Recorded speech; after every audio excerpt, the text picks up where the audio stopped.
Should you fade dome teams in bad weather fantasy football games? Have you ever wondered how weather affects your fantasy football lineup decisions? Today, we are going to tackle the question of whether you should fade dome teams in bad weather games. Let's break it down. Dome teams generally thrive in poor weather conditions. Why?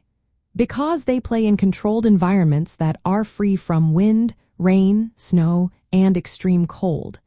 This stability allows for better offensive production, especially for quarterbacks and kickers. When the weather turns nasty, outdoor games can see heavy wind, rain, or snow.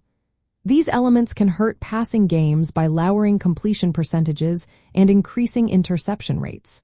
In fact, passing output in snowy conditions can drop by up to 25%. In contrast, dome games usually have higher scoring averages.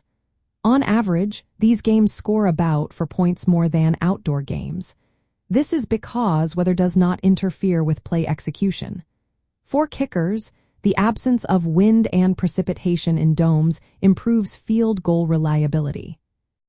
So, what does this mean for your fantasy lineup? When bad weather is in the forecast, it is often wise to favor players from dome teams. Quarterbacks and kickers from these teams are generally more reliable choices during these weeks. However, running backs on outdoor teams can gain value in bad weather games. Teams tend to relying more on the run to minimize turnovers. This could make outdoor running backs more appealing when conditions are rough.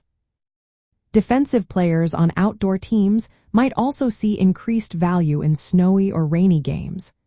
Opposing offenses often struggle to score in these conditions, making outdoor defenses a solid choice. One thing to keep in mind is the kickers. Avoid starting kickers who play outdoors in heavy snow or wind. Instead, opt for those in domes or with favorable weather conditions. In summary, fading dome teams in bad weather games is usually not the best strategy in fantasy football. Dome teams often maintain or even increase their offensive production in adverse weather, making their key players more reliable.